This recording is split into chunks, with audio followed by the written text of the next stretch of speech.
Oh, there you are, YouTube. Do. Subscribe if you're interested. Hey, let's do a random ranking. Let's go to my movie collection behind me and pick out 3 movies at random and then rank those movies based on whatever criteria we come up with. I'll rank them here in the video, but if you'd like to rank them in the comments below, please feel free to do so. Let's get to picking some movies. Okay, I'm gonna go back here. Ooh, that feels slick. Oh, nope, just normal. Thought that felt a little different. Do something. You know what? Let's go lower. Bring it down. Down here. This one feels different. What is this? What am I grabbing? Feels a little heavy. And then there's a moth flying right over there. How did he get down here?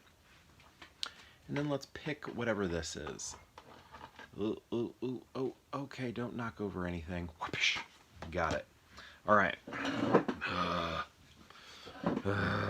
Okay. Ooh. What is this? Heavy artillery. Oh. Now I know. Okay. Wow. Okay, here we go.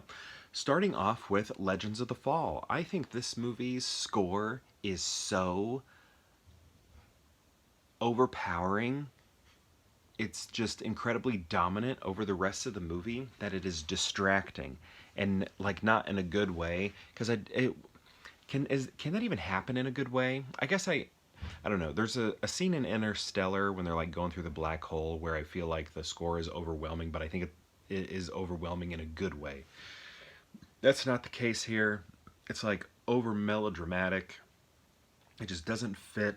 I don't feel like they the movie and the score feel like a seamless entity. They feel like two separate things, you know, and I don't know. I mean, it feels like the score was built for what you're seeing on screen, but it's just too much. It's overly dramatic, and I don't like it. I don't think I like it.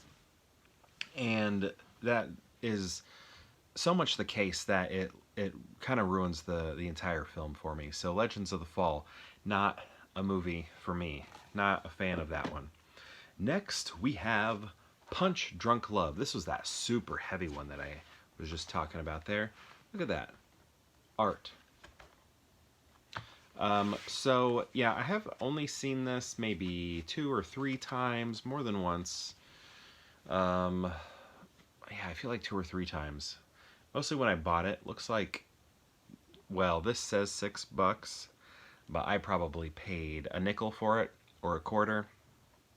I'm pretty sure I got this from the pawn shop that my buddy used to work at, and I would just gather up movies. I get stacks this tall, and then he'd be like, you know, $6, $8, $7, and it was just amazing. It was so fantastic. A lot of my collection is from that pawn shop, and that's why I have like so many movies from like the 2000s.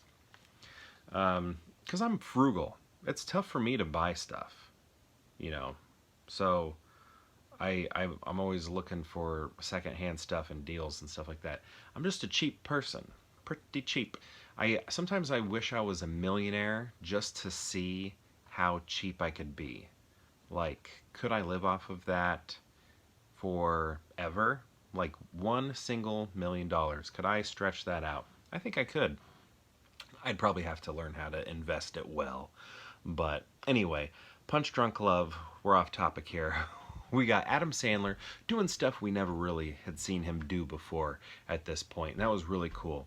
I'm trying to think of some other times when we've seen that Gems movie. What is that one called? About the diamonds and stuff. That was good. And then there's that one that he did with Don Cheadle. I can't remember what it was called.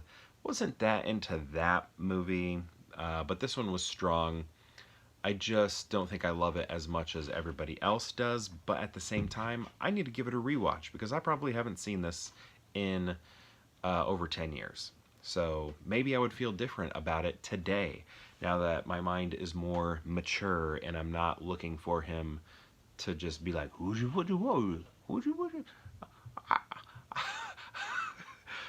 what's that other thing he does that? Well, I used to quote something all the time, and I can't even think about it now.